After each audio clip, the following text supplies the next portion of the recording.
අපි දෙපාන්දරම යන්න හදනවා තවත් ගමනක්. ඉතින් කලින් අපි ගියා ගෝවින්ද වෙල එක නයිට් කැම්ප් එකක්. අද ටිකක් වෙනස්. අපි කලින් ගිහිල්ලා නැති තැනකට අද යන්න හදනවා. ඒකට අපි එකදලා හෙද යන්න හදන්නේ. අපි යන්න වෙනස්ම පාරකින් වෙනස්ම ගමනකින් මඩොල්ස් වුණා යන්න බලාපොරොත්තු වෙනවා. අද යන්න බලාපොරොත්තු වෙන මඩොල්ස්ම. ඉතින් අපිත් එක වෙනදා වගේ වෙන දෙයලු ඉමේෂා කැමරාමැන් අපේ සමිකර අද අපි 9 කන්වෙන් පටන් ගන්න වෙලාව හරියටම 4:45යි 5ට කාලයි. ඉතින් 9 කන්වෙන් පටන් ගන්න අපි යන්න හදනවා කිලෝමීටර් 82ක් පහු කරලා මඩල්සිම. කවදාවත් ගිහිල්ලා නැහැ. මම දැන් මේක ඉස්සත් කිව්ව යන පළවෙනි වාරාව. ඉතින් අපිත් එක තියෙනවා පයින් යන්න බෑ කිලෝමීටර් 82ක් තියෙනවා. බාණ්ඩයක් තියෙන එක නැගලා අපි යන්න හදන්නේ. අපි අද එකන් යනවා. ඔයගොල්ලෝ මඩල්සිම. රයිට්. දැන් අපි යන ගමන් ඉන්නේ අතරම ගමන පටන් ගත්තා. ඉතින් 9 කන ඉඳන් අපි මාරියාරාවට යන්න දැන් අපේ ගමන අතරතුර තමයි ඉන්නේ. මේ පැත්තම සමහර තැන්වල ඔබට තේරෙන්නේ නැහැ. ඊට මේ බහිලා හරි ලස්සනයි. මෙතනින් අපිට තියෙනවා දිනදු මාරියාරා පැත්තට දාන්න හදන තව තියෙනවා. ඉතින් දිනදු මොකද හිතන්නේ මේ පාර ගැන චුට්ටක් අපිට හැඳින්වීමක් දෙන්න කොහොමද අපි යන්නේ කියලා. මොකද අපි සාමාන්‍ය රූට් එකේදී යනවා නම් යන්නේ බැල්ලවාය හරහා කියන්නේ මොනරාගල කියබරට යනවා මොනරාගල බැල්ලවාය එතනින් බදුල්ල ඒ හරිය ඒ හරහා තමයි යන්නේ. අද අපි පාවිච්චි කරන වෙනත් රූට් එකක්. මොකද මේක විශේෂත්වය? අපි අද යන්නේ ගෙලින් බුද්ධම ඉඳලා මාරියාරාවට ගිහිල්ලා මාරියාරාවෙන් ළමගල්ල හරහා මැදගමන ගිහිල්ලා තමයි අපි යන්නේ අද මේ අපේ ගමනට. වෙනස්ම පාරක් කියන මේක ඇවිල්ලා අතුරු පාරක් වගේ තමයි උඩ හදලා තියෙන්නේ මේ හදලා තියෙන්නේ. ඉතින් මේක අපිට පහසුයි වගේම දුර ප්‍රමාණයක් පොඩක් අඩුයි. ඉතින් ඒක තමයි උඩට යන්න පුළුවන්. පාරේ චුට්ටක් හැබැයි පටු බවක් වෙන මුහුණේ පටන් ගන්නවා. මැදගමට ගියන් පස්සේ මං හිතන්නේ ටිකක් පාර මීටර පහළ මැදගමට ගියාම තමයි අපිට මේ හම්බෙන්නේ දැන් මේ හරි පටු පාරක් සාමාන්‍යයෙන් තියෙන්නේ. මේ ගම ඇතුලෙන් තමයි පාර වලට යන්නේ. ඒ තමයි අපිට අපිට ළඟ දුර අඩු වෙලා තියෙන්නේ. ඉතින් අපි පොඩ්ඩක් පාර වෙනස් කරාද වෙනස්ම අත්දැකීමකට වටපිටාව පේන්නේ නැහැ. මම හිතන්නේ මේක අර අපි සාමාන්‍ය යන පාරකට වඩා වෙනස් විදිහකට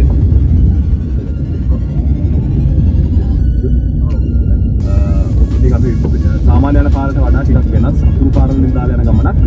ඉතින් යන මඟ දිගට වෙන විශේෂ දේවල් අපි අනිවාර්යෙන් ඔයගොල්ලෝ දෙන්නා. අපි හදත් දෙන්නා තාත්.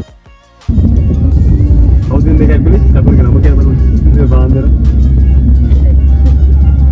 එමු එකෙන් හම්බෙච්ච අලුත් ගිෆ්ට් එකක් දාගෙන ආවිලා තියෙනවා. ඔයගොල්ලෝ පුළුවන් ගෙස් කරලා කියන්න මොකක්ද ගිෆ්ට් එක. කමෙන්ට් එකක් දාන්න පල්ලෙහා. කමෙන්ට් එක දාන්න අනිවාර්යෙන් @චාමිකර කියලා දාන්න. හරි අද අපි අපේ ගමනේ එක තැනක නතර වුණා. ඉතින් වෙලාව හරියට 6:20 අපිට කිලෝමීටර් 26ක් තියෙනවා. මේ ඇවිල්ලා මැදගමෙන් පස්සට යන පාරේ එක තැනක තියෙනවා. ඔයගොල්ලෝ පේනවා ඇති. තවත් ගහලා තියෙනවා මැණික් කැල්ල. මැණික් කැල්ල ටිකක් උසයි. මං චුට්ට ළඟට ගිහිල්ලා ළඟට ගෙනහිල්ලා පෙන්නන්න. මැණික් කැල්ල මෙන්න මෙහෙම තමයි ඔයාලට බලා ගන්න වෙන්නේ. සම්පූර්ණ වීඩියෝ එකට. ඉතින් බලන්න ගොඩක් ඈත උඩ ඉඳන් තමයි මේක එන්නේ. වැටිලා එතන ඉඳන් පල්ලෙහාට එන මේ විදිහට වැටෙනවා. ඉතින් අපිත් කියලා තමයි මේක රෙකෝඩ් කරේ. මෙන්න අනිත් එක. හලෝ. මෙන්න අනිත් එක. අපි යන්න හදන අර පැත්තට වෙලාව පහු වෙන හින්දා අපි මෙතනින් පොඩක් සමු ගන්නවා. එන ගමන් සමහරලාට මේක නැවතලා නාන්නත් ඉඩ තියෙනවා. රයිට් අපි නැවතුවා මෙන්න මේ ලස්සන දියැල්ල ගාව. ඉතින් අර පැත්තෙන් එනකොට තමයි මේක ලස්සන පේන්නේ. ඔයාලට මම පෙන්නන්නම්. අර ගල්පාර අතරින් තමයි වැටෙන්නේ. මේක පල්ලෙහාට මෙහෙම තියෙනවා. ඒ අතරේ අර පැත්තෙන් ඉර පායනවා. මාරම ලස්සනයි. මෙතන චුටි පොකුණක් තියෙනවා. බලන්න මෙතන මොකක්ද තියෙන්නේ කියලා. ලී වලින් හදපු ටැප් එකක්. හරිම සීතල වතුර. විවේක ගන්න නියම ප්ලේස් එක. බලන්න බෝගහක් තියෙනවා. බෝගහක්ද මන්දා. වද ගහක් තියෙනවා. ඒ ගහත් එක්ක මෙතනින් ගහෙන් වැටිච්ච හම්බාවෙක් අපිට හම්බුණා උදේ පාන්දර. අවාසනාවකට ඌ වැටිලා මොකක් හරි විදියක පොඩි මොකද ආවෙනික සතුද? දුර්ලභ සතු. ඒකට අවුරුදු මේක රැට නේද මු යන්නේ? ඒක තමයි රැට තමයි ඇස්තෙන්නේ. රැට ගන්න බයෙන් එකයි උදෙන්ම ආවේ. නැත්තම් පරක් වෙලා එන්නේ. උදෙන්ම ආව එන දුකෙන් බෑ මට. ඒ වෙනද? මෙතන ඉන්නවා බල්ලුදුන්නේ. එහෙම. තාටිකේ ඒ තුන්දෙනා. දැන් මොකද්ද වා කරන්නේ මෙයාට? ආව දාන්න. ඉතින් අතන්න දානවා. අතන්න දාපුවම හොයන්නේ නැහැ. ඒ උඩට දානවා. ඔව්.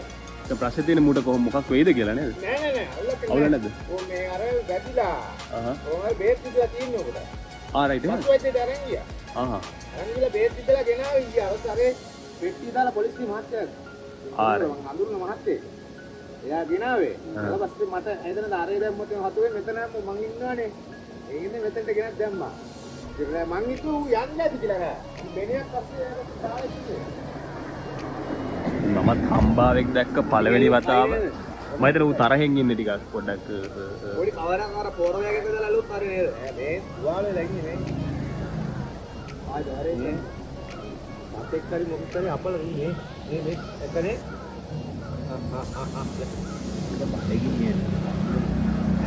තව විශේෂ පොයින්ට් එකක් මෙයා ගැන මේ හම්බාව කියන සතා ගැන මම ඇත්තටම පළවෙනි වතාවට තමයි මේ හම්බාව එක දැක්කේ.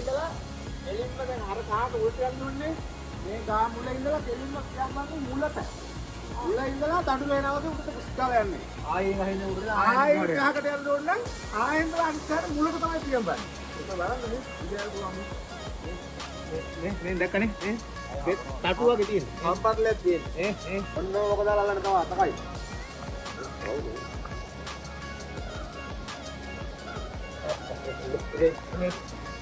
නෑ එතන එයාගේ අර අත්තටු දෙක වගේ තියෙන පොඩි හං කෑල්ලක්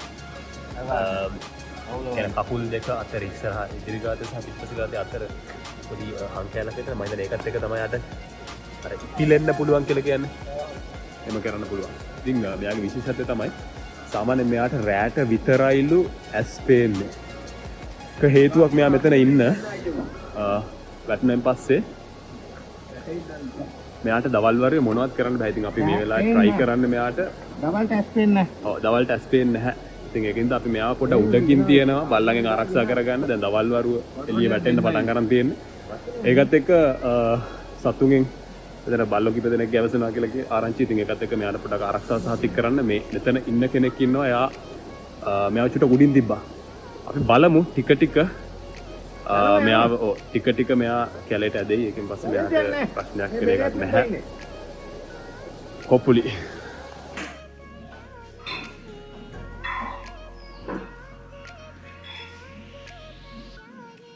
අපිට හම්බුණා ලස්සන view point එකක් තියෙන view එකක් තියෙන restaurant එකක්.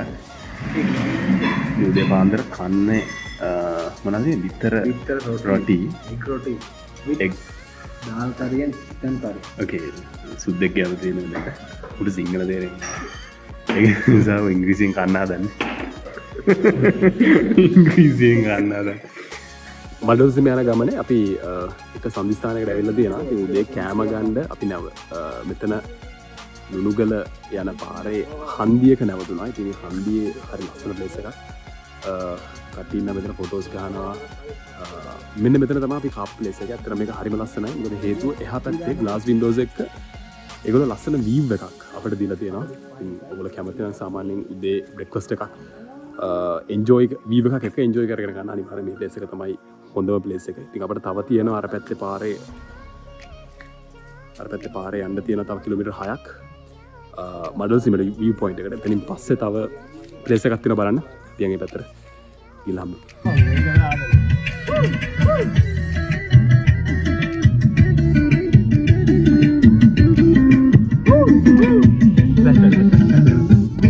Wate mahapya develini naunina mama me hati wadalu baatna derili piyappiya kala namada gerihinda aatiya danne turiya sumane maladanda nikude pite bandan sewa kandu amagakke hunga kalakada passelekkame අපි ඇවිල්ලා ඉන්නේ මඩල්සිම car එකෙන් එන්න පුළුවන් අවසාන ස්පොට් එකට. ඉතින් අපි කාර් එක අතර දාලා තියෙනවා. ලස්සනට පාක් කරා. පොඩ්ඩක් අමාරුයි පාක් කරගන්න. ඒක කොහොම හරි ලස්සනට පාක් කරලා අපි දැන් මෙතන මේ පාර ඔස්සේ ඉස්සරහට යන්න තමයි කිලෝමීටර් එකමාරක් තියෙනවා මෙතන ඉඳන් ඉස්සරහට. ඒ වලට පේනද ලස්සන දියදහරා කියන උඩ ඉඳන් මේ වගේ තැන් දෙක තුනක් ඉස්සරහට අපිට හම්බෙවි. අර පැත්ත බැලුවොත් ලස්සන කපල් එකක් ඉන්නවා. බලන්න චුට්ටක්. TikTok කපල් එකක් වගේ තමයි පේන්නේ. අපි උන් දෙන්නත් එක්ක අපි 4 දෙනා උඩට ගිහලා බලමු මොකද වෙන්නේ කියලා. අපි දැන් ඇවිල්ලා ඉන්නේ මඩුල්සිම හරියටම උඩම තියෙන view point එකට. ඉතින් සමහර කිලෝමීටර් එකමාරක් විතර අපි කාර් එක නවත්තපු තැන මෙතනට තියෙනවා. අපේ කට්ටිය ඇවිල්ලා ඉන්නවා මෙතන ඉන්නවා නිමේෂා ඉනිදු. ඉතින් මේ view point එක ඇත්තටම සාමාන්‍යයෙන් ගත්තොත් 260ක විතර වපසරියක් වඩ බලන්න පුළුවන් අර ආපු පැත්ත ඇරෙන්න. ඉතින් අපිත් කියන නුවන් මහත්තයා. මෙයා තමයි මේ ප්ලේස් එක ටිකක් බලා කියා ගන්නෙ. ඉතින් අපිට චුට්ටක් හැඳින්වීමක් කරන්න පුළුවන් මේ ප්ලේස් එක ගැන සහ වටේ තියෙන මොනවද කියන සම්බන්ධව. අර තේරෙන්නේ අර දිවින ටවුන් එක අර තේරෙන්නේ. අර ගයිඩ් එකක් කියනකොට මේ දිවින ටවුන් එක. අර පැත්ත පේනවා හොඳ තේ වුණාට පස්සේ රන්දවිලේ කොටසක් පේනවා. රයිට්. මාපාකඩ වැව පේනවා. ඒ නිසා අම්පාර. මේ පැත්තේ අම්පාර. අම්පාර ඉස්සරහට ගමන්සේ ඒක පේනවා. ඊස් කෝස්ට් එක තියෙන අර පැත්තමයි. අර පැත්ත. රයිට්. ඒතර මෙතනින් පල්ලෙහා වා කියන්නේ කිලෝමීටර් මීටර් කීයක්ද? අඩි 1200. අඩි 1200ක පල්ලෙහාකින් තමයි වත්‍රපාතකින් තමයි මේ පල්ලෙහා තියෙන බිබිල ටවුන් එකට අදාළ කොටස් පීටර් තියෙන්නේ. ඉතින් අත්‍තරම ඔයාලා අර පැත්ත පොඩ්ඩක් බැලුවකින් බලන්න මේ කන්ද පිටලා තියෙන විදිහ මම හිතන එතන තවත් මුදුනක් තියෙන මේ view point එකට අමතරව ඒක ඇත්තට මාරම ලස්සනයි. අර කියන්නේ මේ පැත්තෙන් මම හිතන උදේට ඉර ඊස් කෝස්ට් එකෙන් එන ඉර එළිය මාරම ලස්සනක්. උදේනේ මේ ඇත්තට මිනිහ සමනේ 10 9 මාර කරලා මේ වෙලාවට ඉර නැගලා තියෙන්නේ. නමුත් අර පැත්තගෙන ඊස් කෝස්ට් සන්රේ එක මාර ලස්සනක් ගහගෙන ඇති මම හිතන්නේ. මොකද හේතුව මේක මේ කන්ද මම දකින්නේ ඊස්ට් කෝස්ට් එකට ළඟම කන්දක්. රයිට්. ඒකත් එක්ක අර සාමාන්‍යයෙන් අපි ගත්තොත් ටිකක් රට මැදරෙනකොට අර හිරු එළිය චුට්ටක් බාල වෙලා වගේ නේද. මේකත් එක්ක මාරම ලස්සන මේකක් එනවා ඇති. නමුත් අපිට අද ඒක බලන්න වෙන්නේ නැහැ. අතරම ලස්සනයි. ඉතින් අපි හිතා මේක වටේ ඇවිදලා තව විස්තර දැනගෙන ඉස්සරහට යනවා. අපි කතා කරමු මේ දේවල් එක්ක. දැන් කැම්පින් එනවා නම් කැම්පින් ඇවිල්ලා මේක විඳින්න එන්න. බොරුවර නිකන් ඇවිල්ලා මේ බොන්න කරන් ලැහැත් වෙලා ඒ දේවල් වලට එන්න බෑ. ඒකට සාමාන්‍යයෙන් සන්රයිස් එක බලන්න කියලා හවසට අපි කැම්පින් ගහගෙන යනවා කරගෙන ඉන්න. අදුම තරමේ සන්රයිස් එක වදිනකොටවත් එක්කෙනෙක්වත් ඇහැරලා නැහැ. ඒක නිසා පරිසරය විඳින්න එන්න. අනිවාර්යෙන්. ඒ මැසේජ් එකත් මතක් කරනවා. මෙතෙන්ට එන්න බලාපොරොත්තු වෙන නම් ඔයගොල්ලෝ ඒක මතක තියාගන්න. මොකද හේතුව ඔයගොල්ලෝ මේ කිලෝමීටර් ගාණක් ඔයගොල්ලෝ ගොඩක් දුර ඉඳන් මේකට ඉන්නේ බීලා කරන ගන්නාතල් එකට අමතරව මේක තියෙන ඊට වඩා ගොඩක් වැදගත් සතුටක්. ඉතින් ඒක විඳින්න අනිවාර්යෙන් එන්න. අර දේවල් චුට්ටක් පැත්තක තියලා ඉන්න බලන වඩා හොඳයි. මතක් කිරීමත් එක්ක අපි චුට්ටක් ඇවිල්ලා නේ. අවල් කෑම ඉවර කළා අපිට හිතුණා දාගන්න කියලා. ඉතින් අපි මඩල්සිම ගිය කාර්ය පල්ලෙහාට ඇවිල්ලා මකපාරට ගිහින් එතනින් පස්සේ අපි ගියා දේශම කියලා තනක් කාගේ. ඉතින් අපි උඩට ඇවිල්ලා තියෙනවා. අතන හරි ටිකක් අමාරු පාරක් ඔයගොල්ලෝ පේන සාමාන්‍යයෙන් අර පැත්ත පාර ටිකක් කටුයි කාර් එකෙන් අමාරුයි. නමුත් අපි කොහොම හරි මෙතෙන්ට ඇවිල්ලා ආවා. කාර් කීපයකට ඇවිල්ලා තියෙනවා. අතරම මේ ප්ලේස් එක හරිම ලස්සන. ඔයාලා අර පැත්තට ගියොතින් බැලුවොතින් චුට්ටක් දියැලක් එක්ක පල්ලෙහාට ගලාගෙන එන ගඟක් පේනවා. වතුරත් හරි සුළු. අපල් හේකුත් යනවා අර පැත්තේ. අපි යන්න බලන්නේ උඩට ගිහිල්ලා හොඳට පොස්ට් දාගෙන ආයි පල්ලෙහාට වැඩි වෙලාවක් නැහැ. දෙකමාරයි වෙලාව. ඊට ඉක්මනටම ආයි සියඹලා රයිට්. අපි බේස්මෙන් දාලා ආයි සියඹලාන්ට යන ගමනේ අපි මේ වෙලාව හරි ෆ්‍රෙෂ් පිට යන්න පිටත් වෙනකොටම අපි දැක්කා අලුත්ම ගම්මානයක්. ඉතින් බලන්න කාගේ නමින්ද මේ ගම්මානේ තියෙන්නේ කියලා. සුමුදු ගම. ඉතින් අපිට මේකට එන පොඩ ෆොටෝස් එකක් ගන්න කියලා. සුමුදු ගම බලලා ආයිත් අපි යනවා සියඹලාන්ට. ඇය දෙකයි තියෙන්නේ. මොන්ට යන්න වැඩ තියෙනවා. අපි එහි හම්බෙමු. මේ ට්‍රිප් එකේ අවසානයේ ඊළඟ පාර මේ වගේම තව ට්‍රිප් එකකින් නැවත හමු වෙනකම් සමු ගන්නවා. ඉතින් හැමෝටම සුමුදු ගමටයි යන්නේ.